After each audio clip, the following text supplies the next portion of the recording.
अस्सलाम वालेकुम। तो हम कर रहे थे मीडियम वेसल्स की डिसऑर्डर्स, मीडियम साइज वेसल्स जो है उनके डिसऑर्डर्स कर रहे थे। तो पहले हमने किया था बू अर्गर डिजीज जो स्मोकिंग की वजह से होता है। अब नेक्स्ट हमारी डिजीज है कावासाकी डिजीज। कावासाकी डिजीज जैसे कि नाम से लग रहा है कि कोई जापानीज चाइनीज टाइप नाम है, तो जापानीज चाइनीज एशिया में आते हैं। तो एशियन में जो कॉमन डिजीज है, बच्चों की डिजीज है एशियंस में, तो वो कावासाकी डिजीज है। फर्स्ट तो हो गया ये बच्चों की डिजीज है, और एशियंस में, तो एशियंस में कॉमन है इन एशियंस। सेकेंडली बच्चों की डिजीज है बच्चों में, 4 साल से कम उम्र के बच्चों के अंदर,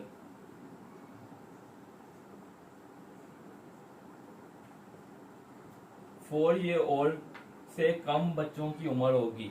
4 साल से कम उम्र के बच्चे हैं उनकी, और एशियंस हैं। फर्स्ट तो ये है। सेकेंडली ये जो डिजीज है आपके मीडियम साइज वेसल्स की डिजीज है। मीडियम साइज वेसल्स की डिजीज है। ये याद रखना है कि मीडियम साइज, मैं फिर रिपीट कर रहा हूँ कि साइज की वजह से, साइज के हवाले से भी आपको एमसीक्यूज पिक करवा सकते हैं, पूछ सकते हैं कि मीडियम साइज है, लार्ज वेसल्स की डिजीज है या स्मॉल वेसल्स की डिजीज है। तो अब इसके अलावा इसकी कॉज ऑटो इम्यून डिजीज है। ये ऑटो इम्यून डिजीज है। ऑटो इम्यून है, लेस देन 4 ईयर ओल्ड के बच्चों के अंदर होगी, एशियंस में कॉमन है, और मीडियम साइज की होगी। अब डिजीज क्या है, मतलब डिजीज को कैसे फाइंड आउट करेंगे। सो सिम्टम्स और जो इसकी डायग्नोसिस है दोनों इकट्ठे बता देता हूँ क्या होते हैं। तो इसकी इन्वेस्टिगेशन फाइंड कर लें। Investigation diagnostic criteria.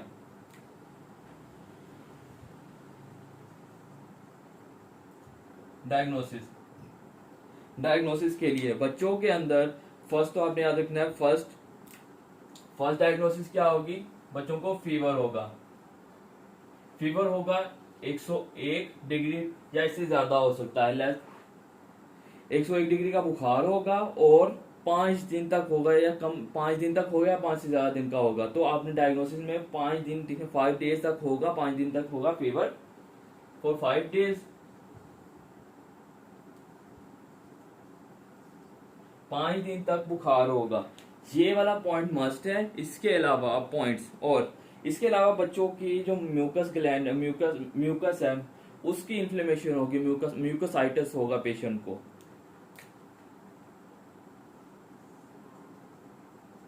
म्यूकोसाइटिस होगा। म्यूकोसाइटिस आपके जो वो वाले एरियाज, वो स्किन, वो आपकी वो वाली बॉडी का वो पार्ट जिसके अंदर म्यूकस ग्लैंड पाए जाते हैं, म्यूकस कह लो, काइंड ऑफ सलाइवा कह लें बेसिकली, क्योंकि हमने पढ़ना है इसके अंदर, जुबान पढ़नी है, टंग, आपका फेरेंजाइटिस, फेरिंग्स और लिप्स, इनके ऊपर म्यूकोसाइटिस होगा इनका। तो म्यूकोसाइटिस में क्या इन्वॉल्वमेंट होगी, क्लासिकली इसकी ये बच्चों की जुबान देखे तो बिल्कुल रेड कलर की होती है, लाल स्ट्रॉबेरी की तरह होती है। तो स्ट्रॉबेरी टंग, स्ट्रॉबेरी टंग, स्ट्रॉबेरी टंग होगी। लाल रंग की जुबान होगी, ऐसे लाल होगी जैसे स्ट्रॉबेरी होती है। या फिर बच्चों के अंदर फेरेंजाइटिस हो सकता है।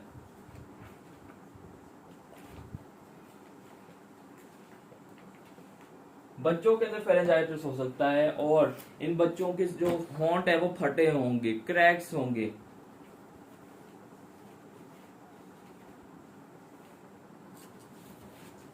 लिप्स के ऊपर क्रैक्स होंगे। तो वो ये तीनों फाइंडिंग्स म्यूकोसाइटिस के अंदर होगा। थर्डली आपका आ जाता है हाथों की और पाओं की स्किन, इनके ऊपर रैशेस बन जाते हैं। कह लो, आप याद रखने के लिए ऐसे याद रख लो कि इनके ऊपर से स्किन पील ऑफ होना शुरू हो जाती है, उतरना शुरू हो जाती है, डिस्क्वेमेटेशन शुरू हो जाएगी इनकी। तो हाथों की और पाओं की, hands and palms and soles, palms मतलब हथेली, और सोल्स, पाम्स और सोल के ऊपर रैशेस बनेंगे।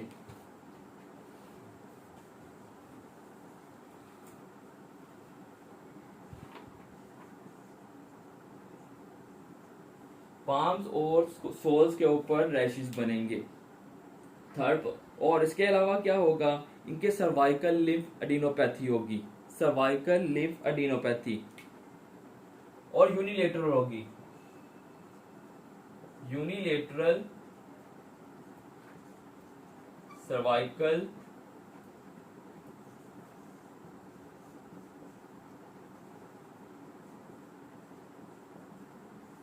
एडिनोपैथी होगी।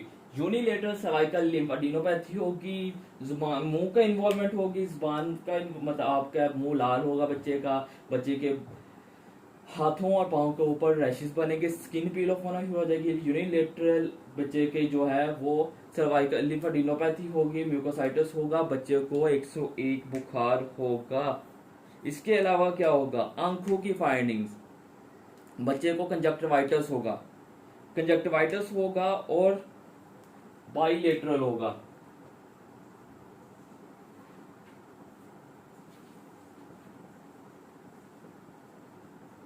बाइलेटरल कंजक्टिवाइटिस होगा और नॉन एक्सुडेटिव होगा।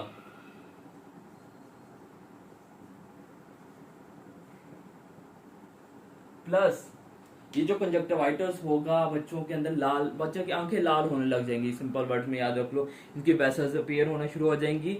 लेकिन पूरा कंजक्टिवा जो है वाइट वाला पोर्शन जो है वो इन्वॉल्व हो सकता है, लेकिन इस पेशेंट की जो आंखें हैं कावासाकी डिजीज के अंदर जो आंखों का लिम्बस है, लिम्बस इन्वॉल्व नहीं होता।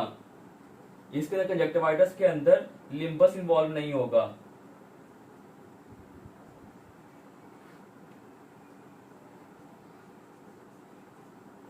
लिम्बस क्या होता है, आपके आंखें सपोज करो, ये आपकी आंखें मैं बता देता हूँ जनरली कि ये आपके आईज है,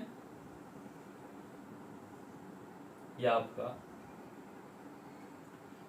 इसके अंदर क्या होगा, सारी आंख लाल होगी, लेकिन ये जो रेडनेस है ये अब कॉर्निया को डिस्टर्ब नहीं करेगी। ये वाला एरिया जो है ऐसे यहां से रेडनेस खत्म हो जाएगी। आप देख सकते हैं जो आपका ये लिम्बस होता है, लिम्बस को इन्वॉल्व नहीं करेगी, कॉर्निया इन्वॉल्व नहीं होगा, सिर्फ कंजक्टिवा जो होता है वो इन्वॉल्व होगा, उसकी कंजक्टिवाइटिस होती है। तो ये 5 पॉइंट्स है। 5 में से पहला पॉइंट जो फीवर है, फीवर तो मस्ट है, फीवर होना लाजमी है। फर्स्ट पॉइंट तो आ गया ना फीवर का, फीवर तो मस्ट है।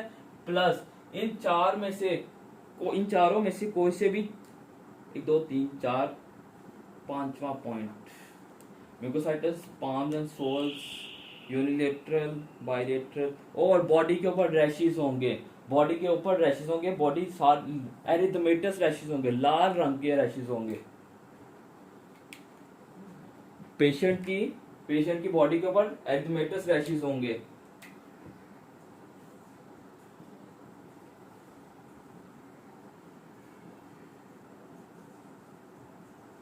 एरिथमेटस रैशेस होंगे पूरी बॉडी के ऊपर। तो एक दफा दोबारा बता दूं, जस्ट सिनेरियो को अब इमेजिन करके देखें कि बच्चा है 4 साल से कम उम्र का छोटा सा बच्चा है, उसकी बॉडी के ऊपर रैशेस है, मुंह देखा जाए तो होंठ फटे हुए हैं, छोटे से बच्चे के होंठ फटे हुए हैं, जुबान लाल रंग की है, उसको फेरेंजाइटिस है, बच्चों के अंदर फेरेंजाइटिस है, और हाथों और पाँव की स्किन देखो तो पील ऑफ हो रही है, पील ऑफ लाइक इसकी फेजेस होती है, फेजेस बाद में बताता हूँ। तो इनिशियली तो नहीं होती, डिस्क्रिमिनेशन नहीं होती है, लेकिन इसके अंदर by the passage of time जो है डिस्क्रिमिनेशन स्टार्ट हो जाएगी बच्चे को। और बच्चे को 5 दिन हो गए बुखार है और 101 का बुखार है, इतने दिन तक बुखार है। तो आपने माइंड में यही ज्यूम करना कि ये कावासाकी डिजीज है। अब इसकी डायग्नोसिस कैसे कंफर्म होगी, 5 दिन तक तो बुखार है फर्स्ट, और इन 5 सिम्टम्स में से कोई एक फाइंडिंग होगी, नीचे वालों में से कोई भी 4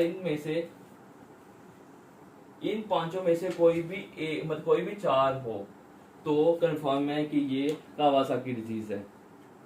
अब याद रखने के लिए ऐसे याद रखने की सारी इन्वॉल्वमेंट होगी, मतलब 6 फाइंडिंग्स है, फीवर मस्ट है, बकाया 4, 5 में से 4 होंगे तो टोटल 5 फाइंडिंग होगी, तो डायग्नोसिस कंफर्म है। ये तो डायग्नोस्टिक क्राइटेरिया था, इसके अंदर मस्ट है कि ये फीवर होगा। और एमसीक्यू स्पीक कैसे होगा, स्ट्रॉबेरी टंग याद रख लेना। बच्चों के अंदर पाम्स और सोल्स इन्वॉल्व है। बॉडी रैशेस तो मतलब ऑलमोस्ट हर डिजीज के अंदर बॉडी रैशेस तो मिलते हैं। कंजक्टिवा देना, उसमें लिम्बस इन्वॉल्व नहीं होगा, क्लासिकली लिम्बस इन्वॉल्व नहीं होगा, ये याद रख लेना। आपकी डायग्नोसिस कंफर्म हो जाएगी। आपका एमसीक्यूज अगर तो आपको ये सिम्टम मिल गए तो कंफर्म है, एमसीक्यूज पिक हो जाएगा आपका। अब इसके बाद फेजिस को या फेजिस कैसे मतलब प्रोग्रेशन इस डिजीज की, बहुत क्लासिकल डिजीज है। और इस डिजीज के अंदर अगर तो ट्रीटमेंट ना किया, बच्चा ऐसे ही दिखेगा। इस डिजीज को ऐसे याद रख लें कि ऐसे लगेगा कि बच्चा जो है, जो पेशेंट है वो रिकवर हो रहा है। अगर तो बच्चा जो है पेशेंट रिकवर हो गया तो बच्चा अब एमआई की वजह से उसकी डेथ हो जाएगी, स्ट्रोक की वजह से उसको डेथ हो जाएगी। 4 साल से कम उम्र के बच्चों के अंदर एमआई की कॉज है कावासाकी, लेकिन अगर ट्रीट ना किया जाए तो ये भी एमसीक्यू है कि 4 साल से कम उम्र के बच्चों के अंदर एमआई की कॉज क्या होगी, तो वो कावासाकी डिजीज है। अब इसके फेजेस, प्रोग्रेशन कैसी है, मतलब डिजीज, ये डिजीज आहिस्ता आहिस्ता जो है वर्स होती जाएगी। तो फर्स्ट फेज में क्या होगा,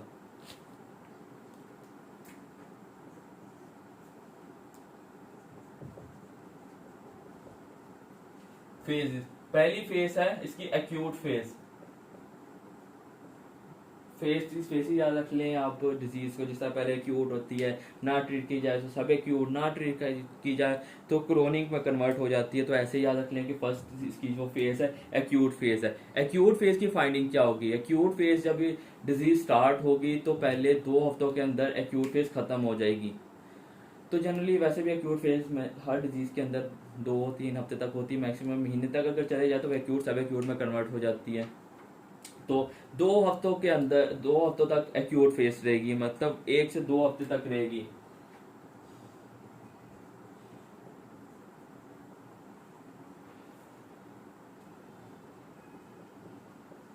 एक से 2 हफ्ते तक रहेगी। इसके अंदर पेशेंट का जो ईएसआर है वो रेज होगा। फाइंडिंग्स क्या है, ESR raise, C reactive protein CRP raise होगा, सीआरपी रेज होगा, ईएसआर रेज होगा। ये तो इन्फेक्शन वाले सिम्टम्स आ गई, ईएसआर और सीआरपी रेज हो गया, लेकिन ये ऑटो इम्यून डिजीज है। और इसके अलावा क्या मिलेगा, बच्चों को पायूरिया होगा।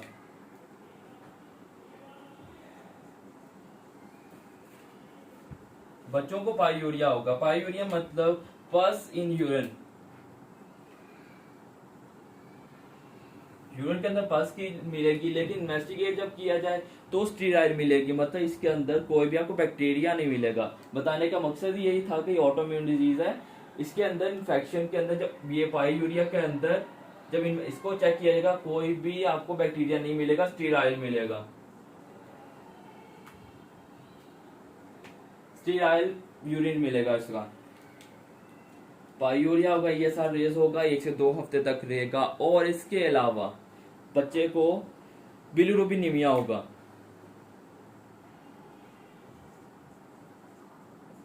बिलिरुबिनीमिया होगा। और बच्चे के प्लेटलेट्स काउंट कम हो जाएंगे।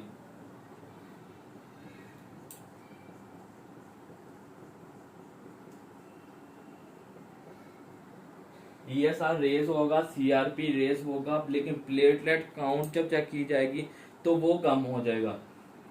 ये थी एक्यूट फेज, फेज 1 आपकी एक्यूट फेज आ गई। अब फेज 2, नेक्स्ट फेज में क्या होगा, 2 हफ्ते तक रहेगी मैक्सिमम, 2 हफ्ते के बाद ये फेज खत्म हो जाएगी। नेक्स्ट आपकी फेज आ जाएगी, सब एक्यूट फेज स्टार्ट हो जाएगी।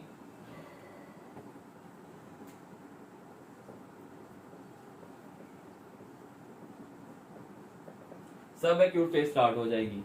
सब एक्यूट फेज कह लो कि आपकी रिकवरी स्टार्ट हो जाएगी इसके अंदर, डिजीज के अंदर। इसमें क्या होगा, ये 2 हफ्ते तक रहेगी। पहले 2 हफ्ते जो फेज 1 रही है वो खत्म होने के बाद 2 हफ्ते तक फेज 2 रहेगी। फॉर नेक्स्ट 2 वीक्स रहेगी। आफ्टर एक्यूट फेज, रिपीट कर रहा हूं कि पहले 2 हफ्ते मतलब 14 दिन तक एक्यूट फेज रही है, 14 से फिर आगे 28 तारीख तक सब एक्यूट फेज स्टार्ट हो जाएगी। मतलब 14 तारीख से 28 तारीख तक उसके दरमियान में सब एक्यूट फेज रहेगी। इसमें क्या होगा, सिम्टम्स जो है रिजॉल्व होने शुरू हो जाएंगे, रैशेस कम हो जाएंगे, जो लाली या रेडनेस है, रिथमेटस है वो कम हो जाएगी, जुबान जो कम लाल हो जाएगी। तो symptoms begin to resolve.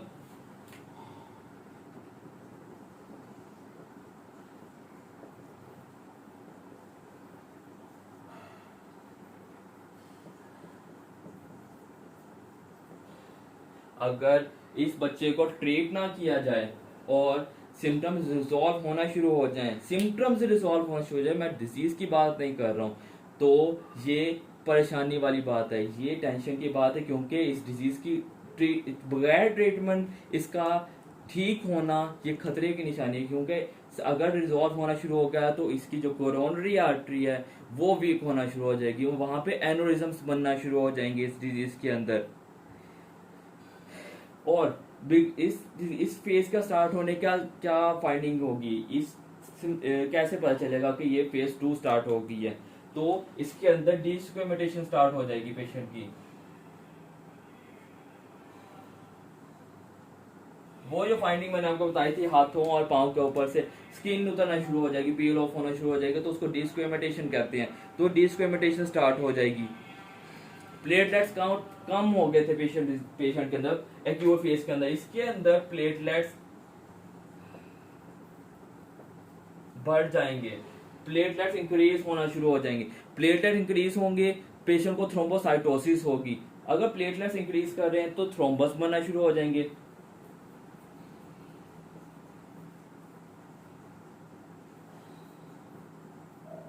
Thrombocytosis होगी, पेशेंट को थ्रोम्बस बनना शुरू हो जाएंगे,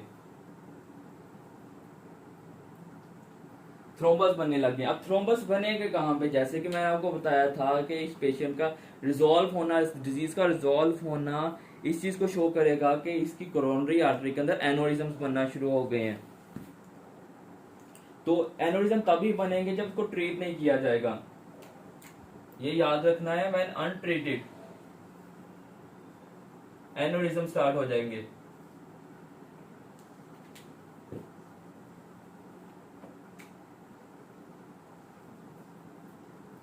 एनोरिज्म स्टार्ट हो जाएगा। एनोरिज्म मतलब कोरोनरी आर्टरी डायलेट कर जाएगी, वहां से बैलून की तरह वहां से फूल जाएगी, वहां से बताने के लिए गड्ढे बन जाएंगे, कह लो जिस तरीके से आप एनोरिज्म को याद रखना चाहो।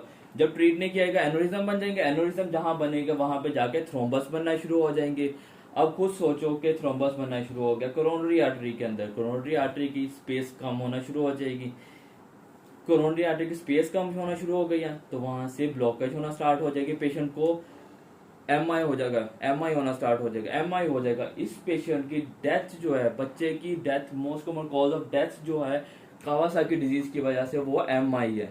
ये भी एमसीक्यूज है कि इसकी इस पेशेंट की डिजीज, इस डिजीज वाले पेशेंट की डेथ की कॉज क्या है, वो एमआई है।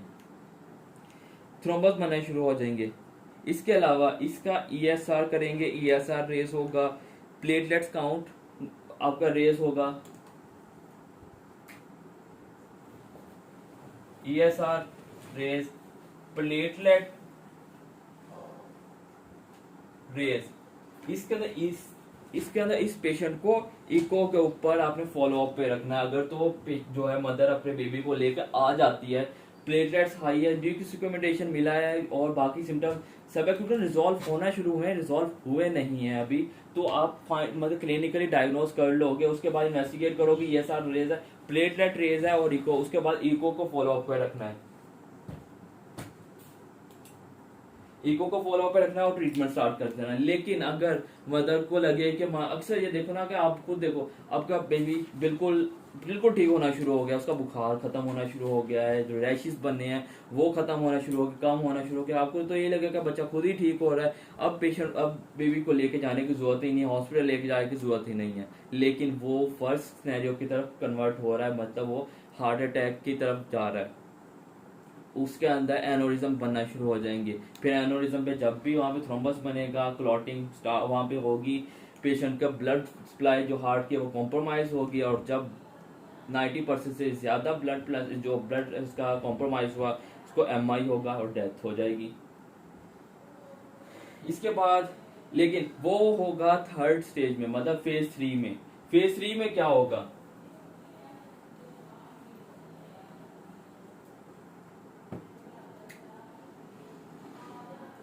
फेज 3 क्रोनिक फेज है, इसको कन्वालेसेंट फेज भी कहते हैं। क्रोनिक या convalescent.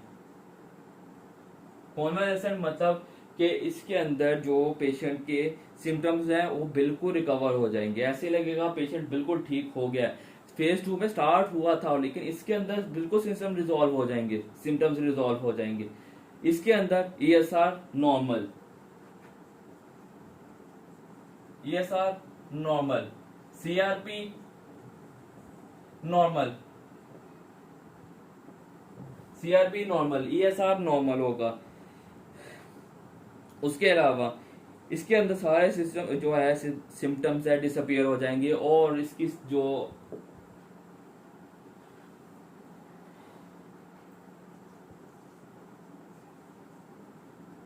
Symptom disappear, symptoms disappear हो जाएंगे। और ये पहले 2 हफ्ते एक्यूट, देन उसके बाद 2 हफ्ते सब एक्यूट, देन उसके बाद मतलब 28 के बाद आगे वाले 28 दिन, नेक्स्ट 4 मंथ, नेक्स्ट 4 वीक्स तक रहेगी।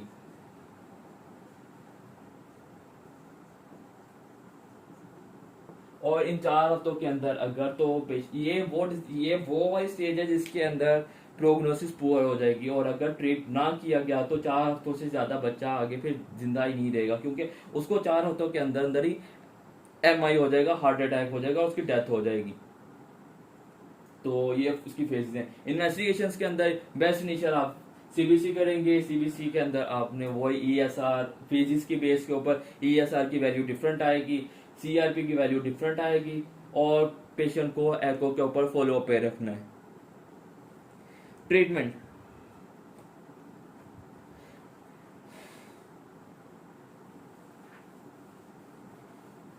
ट्रीटमेंट क्या है? अब इसके अंदर बेसिक जो चीज है वो यही है ना कि इसके अंदर एनोरिज्म बन रहे हैं, तो एनोरिज्म से बच्चे को एटलीस्ट एनोरिज्म से तो बचाना है। इसके अंदर बच्चे को हाई डोज एस्प्रिन देंगे, हाई डोज एस्प्रिन देंगे 2 दिन के लिए।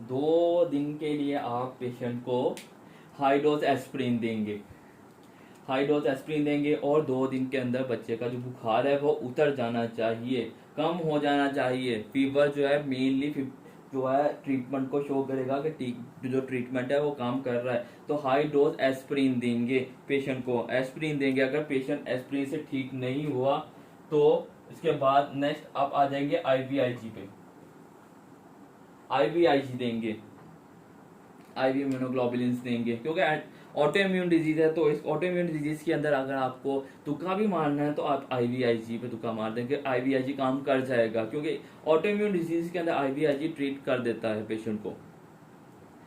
तो हाई डोज एस्प्रिन से काम नहीं बना तो आप आईवीआईजी देंगे। आईवीआईजी देने के बाद अगले 36 घंटों के अंदर, 36, 24 और ऑलमोस्ट 1.5 दिन बनता है, तो 36 घंटों के अंदर बच्चे का फीवर कम हो जाना चाहिए।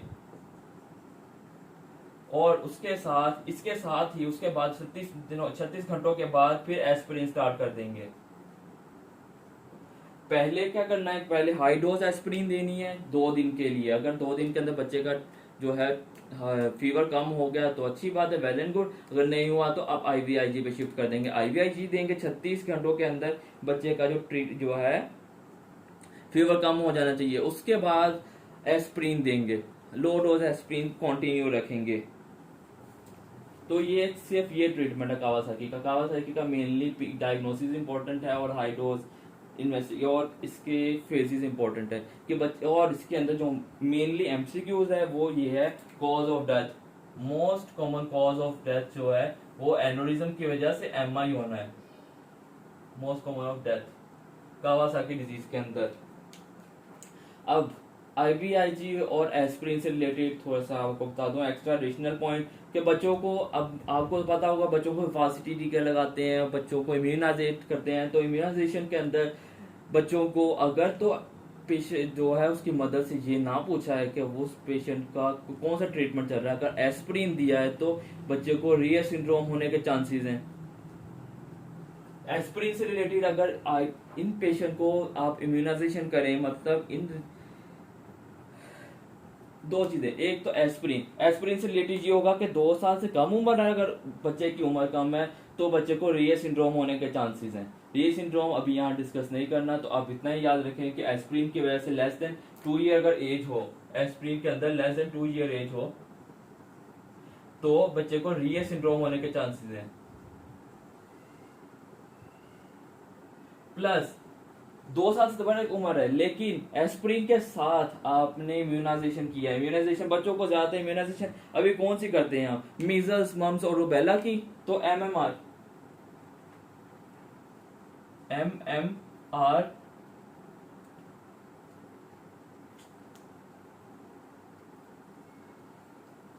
इम्यूनाइजेशन मतलब वैक्सीनेशन, एमएमआर वैक्सीनेशन जो करते हैं बच्चों को। तो अगर एस्पिरिन के साथ एमएमआर किया है आपने, मीजल्स, मम्स और रूबेला की वैक्सीनेशन दी है, तो उससे बच्चों को रिये सिंड्रोम होने के चांसेस हैं। सेकेंडली, जिन पेशेंट्स को जिस पेशेंट को आईवीआईजी, स्पेशली बच्चों को आईवीआईजी दी जाए, तो आईवीआईजी देने के 11 महीनों तक आप एमएमआर जो है वैक्सीनेशन नहीं कर सकते, कॉन्ट्रा इंडिकेटेड है। एमएमआर वैक्सीनेशन कॉन्ट्रा इंडिकेटेड है आईवीआईजी के साथ। अगले 11 महीनों तक अगर आपने आईवीआईजी यूज किया तो आप एमएमआर वैक्सीनेशन यूज नहीं कर सकते। तो ये था आपका Kawasaki disease, medium size vessels जो हैं उनका डिसऑर्डर। मेनली याद रखना है कि मीडियम साइज का डिसऑर्डर है, एमआई मोस्ट कॉमन कॉज है। बच्चा अगर रिकवर हो रहा है तो वो जो है उसकी डिजीज है वो वर्स होती जा रही है।